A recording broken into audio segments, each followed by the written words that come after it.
I'm good. Good to Right see you. on. Hey, nice to meet you, man. How's everything going? Things are going well. Great to meet you. So I appreciate this. Yes, sir. Where are you located? Well, our company's located in the Boston area. I'm in Chicago area. Okay.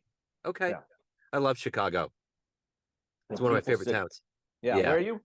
I'm in Kansas City. Oh, I think I knew that. Saw that. So nice. Yeah, Yeah. but yeah, I love Chicago, especially summertime. So Yeah.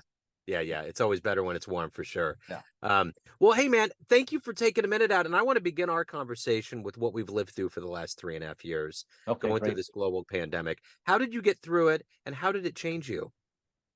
Um, so it changed me in a lot of ways. I mean, personally, I was able to spend more time with my child who's 15 and my wife. Professionally, it really threw me for a loop at first because I was furloughed at Groupon. You know, they furloughed like 80% of sales managers and sales, and so I was running a team with with Health, Beauty, and Wellness. But I started posting a lot more content. I connected with an old college friend, an entrepreneur that I worked with, and it really blossomed opportunities for me to really grow my brand, help others, and then find a new opportunity and grow a company that literally did 30 to 60 million over the years in revenues annually to zero. And then we had to pivot and do virtual events. So it really challenged me in a lot of ways, but I was able to grow in a lot of ways too. So Yeah. There's so many things that do go into who you are. You're an author, instructor, consultant, you're a strategist, but I want to boil this down a little bit. I'm going to put you in front of a bunch of third grade students. It's okay. career day. One of the kids says, "What do you do for a living?" How do you answer them? Wow, that's a great question. And it changes. So I would say what I do for a living, I'd say I got two parts. I'd say I work for a company called Yay Maker. We do corporate team building events, and I bring Yay. I bring fun to companies. So Yeah. that's one thing. We do events. So that's one thing we do. We're both best known for our paint nights, where we do paint nights for companies and teams and groups. And then I also do on the side, I do some consulting where I help people build their professional brand. So I encourage them to utilize LinkedIn a lot Yeah. and how to get their voice out more. So those would I would say would be the simplest way when I break down. Those are the two things I do most. So what did you want to be when you were in the third grade? What was your dream to grow up and become? Let's think. I love sports, and I didn't know if I could necessarily do sports, but the idea of being a sports agent was kind of appealing to me. I really, yeah. So I'd say when I was in third grade, I thought about that a little bit, and I feel like I'm doing a little bit of that because we work with celebrity speakers as events, and so I've worked with a couple athletes. Okay. Mm. So let me ask you this. If you could go back in time and see any sporting event with your own eyes, see that one moment, that one game, where are you going? Wow. Pele. I remember I remember did a bicycle kick in like a World Cup and things like that. And I think Yeah. at the time, I think that may have been a moment to to see from a sporting event. So that would be the first one that would come to mind. Yeah. So I'm curious, take me back to where you were born and raised and how these seeds became who you are, to write and to motivate people and to become who you are. Yeah. So I grew up in Minnesota, Minneapolis. Oh yeah, you betcha. I mean, a small, I mean, suburb, but I grew up in a household um that that was a functional, healthy household. I mean, my parents, I wouldn't say necessarily beaver cleaver, but really had a good interaction. They really supported each other, elevated each other. I think they're very good role models for my brother and I. My mother always wanted to instill a lot of self-confidence in me. I was always short, so vertically challenged. So she wanted to make sure my self-esteem was not too affected, being a little guy. So just always instill confidence and always encouraged me to speak up. And so I was never shy. And so I think those were seeds that kind of encouraged me. I say to be an entrepreneur and an entrepreneur. Inside companies, I've learned to speak up. And then I like taking on entrepreneurial ventures. And whether I'm right or wrong, I'll share one funny story. People like stories. I remember, I think it was like first grade.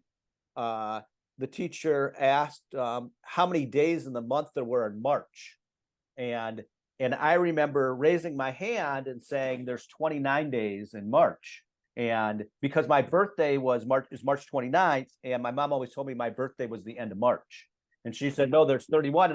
And I remember debating and arguing, and obviously I was incorrect, but I wasn't shy to make a case in front of my whole class and teacher how I knew that anyway. But anyway, that's a little bit off on a tangent. But I feel like it started, with my parents instilling confidence in me. And then it was in college where I started to see opportunities. I started a small marketing company as a student that started generating some reasonable revenues.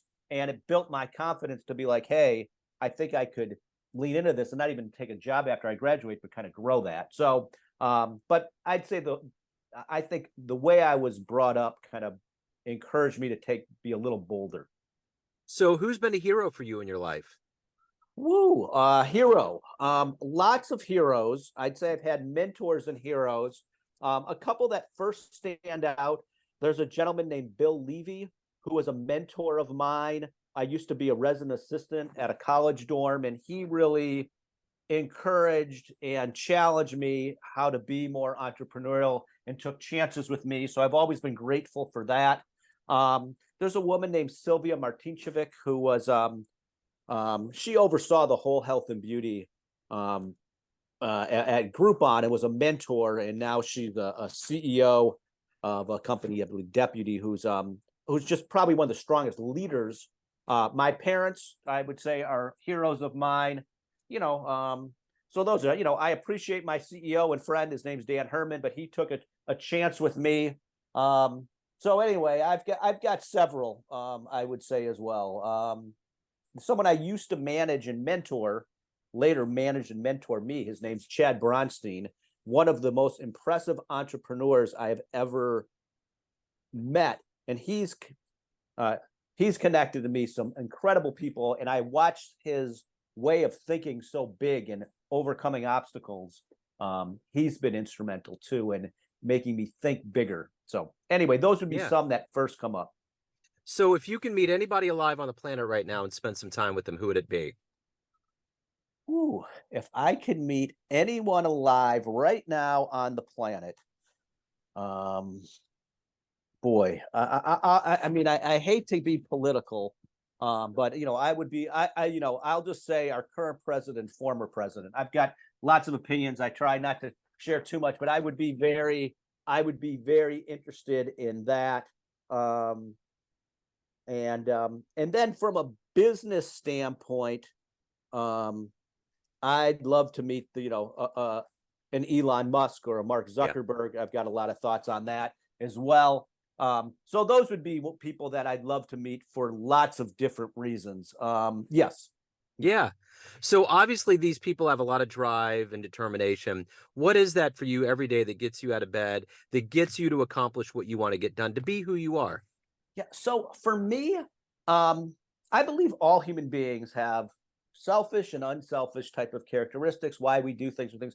I really enjoy helping others. I mean, that's something that it might sound cliche, but just like what I've been doing on LinkedIn and finding how to grow my brand and find new clients and partnerships, I'm finding a lot of people are a little shy on that. And so I know that because I'm a little more open or bold in those things, I encourage others, whoever they are, whatever their authentic self is, have a voice and be out there. So I have a friend who he has dyslexia. He was shy about that, and I was encouraging him. He's now posting more about it. So I think it motivates me still to help others, and it makes me feel better when I feel like I'm bringing value. So I love what I'm doing with the company I'm working for, but I also love helping people to take a step back and figure out what's important to them, what are their gifts, and how do I help them shine a light on it and self-promote more in a nuanced way. So what's been one of your best client success stories that you've been involved with?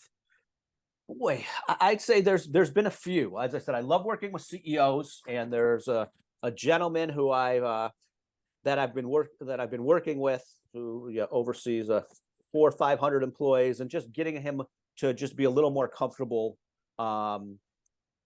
with his voice and getting out there more. So that's something. my wife's cousin, her name's Lisa Garcia. She visited us 2 years ago, and she was working full time, but she shared that she's very good at organizing. She helped us around her house, and that was something kind of a dream of hers. So I started helping her. She was helping me as well, but coaching her on some business ideas and how she could grow that. Well, I mean, I'll keep some things confidential, but she shared with me last month she billed 5 figures just for her organizational business. She's now able to leave her job. She's now really grown her business and embracing her voice and seeing more of a thought leader. Have helped her get on 3 upcoming podcasts, but now she's like empowering other people to look at doing side hustles, growing a business. And I would say, to me, it makes me feel great watching her follow her dream and her gifts and helping others and her clients rave about her, as well as, are giving her referrals too. So, I mean, that was something that's been really recent. That was just really exciting to hear. So at the end of the day, we all gain wisdom over our lives. There's things that we accumulate, overcome. If you were to have a dream tonight, you ran into a 20-year-old version of yourself, you could Yeah. give that young version of you a piece of advice based on the wisdom you've gained in your life. What would you tell that young version of you? So the young version of me is, I'm someone who's super excited. I get really animated and I just love to attack and share. I would give myself the advice, hey, slow down. Let's not think about things just from your perspective. Let's think about things from other people's perspective, and maybe simplify things a little bit. I'm a person who's got a little ADHD and I go to A to Z pretty quickly. One advice I would basically say is think about what's most important and really focus on those bullet points, and really talk to whoever you're talking to, whoever you're presenting to, from their perspective, and make sure everything you're sharing is aligned with them. Because I have done many presentations and ideas, and I feel like people in the past have been like, oh, Matt's got fun, great ideas. They might be a little innovative, but they might be a little too out of the box, and they're not what we need to do at the present. So I would just take a deep breath, and that's still advice I give myself now. But even in my 20s, I just lived on energy and passion. Yeah. So of all of the things that you've done in your life up to this point, what are you the proudest of? Wow. You know what? This, I'm going to get a little sentimental. My daughter, for my birthday, wrote me a letter that just how, and my daughter's 15 years old. And so I felt like after the age of 11, she wasn't holding my hand anymore. But she wrote me just the most thoughtful letter on how much she appreciates me being basically present and a fun dad, and just that I'm there. And so I would say in life, that's probably what I'm most proud of, is still as a husband, as a father. But professionally, over these last couple years, I would say combination of helping Yaymaker get through the pandemic and adding all these new virtual partners and events, work and even the combination of my book and helping others. And I'm very proud of the combination of all that. I think at 50 years old to be furloughed, and when the pandemic hit, it's really easy to throw up your hands and be like, what should I do next? Yeah. And I really decided, you know what? The whole cliche, making lemonade out of lemons. I mean, that's what I decided to do. I just started posting more content on LinkedIn. I started reaching out, trying to help others. This new opportunity presented itself to me with Yaymaker, and we've been able to do some really remarkable things. So I'm overall proud of that whole experience. What's the best advice you've ever gotten? The best advice I've ever gotten. It was probably from my dad, basically sharing with me, kind of not talking out of my butt. He gave me, I once made a prediction and I spoke about it so confidently that this is going to happen. And he basically challenged me and made me in a way, a bet that made me rethink. And basically his general advice to me was, Matt, just because you're excited about something and you say, doesn't mean it's naturally going to happen, even if you're connecting some dots. Be thoughtful. You got to make sure to not overpromise, and be a little more calculated in how you're presenting or sharing or making predictions. So there's like, you see that common theme with me. In my mind, if I'm excited about something, I'm going to make it happen. But I have to, when I'm working and collaborating with others, I got to make sure I'm managing expectations well. I'm not over promising, and I'm presenting things in an even keel. So that was helpful advice for me. I'd say a second one, there was a gentleman named Joey Nalevka. He's the VP of sales of House. And again, professionally, this goes same thing. He wanted to always give me advice on any initiatives I'm doing to make sure they're aligned with the business or the department. And that helped me accomplish a lot more. So that was always good, really good professional advice. I've always, and even before I presented ideas, encouraged me to find strategic partners internally that are going to support. And I found if I can build an alliance and get feedback from others before I present ideas, it can just help make those ideas that much more successful getting through, especially when you have advocates. So everyone out there has a perception of you, your family, your friends, clients, colleagues, but you run the show. What's your perception of you? Who do you think you are? Well, I would say I consider myself an optimistic, idealistic, entrepreneurial spirit who wants to really be a peacemaker. I mean, that's who I am, and that's who I think that's who I see myself. I think I have the ability to ruffle some feathers because I like to challenge the status quo, but I guess that's how I see myself.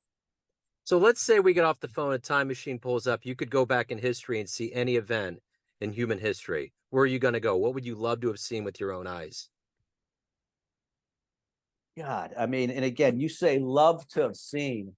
If you talk about anyone alive, I mean, I'd love to have seen Abraham Lincoln. Before the whole Civil War, and just I have my family's biracial. It's a very passionate subject.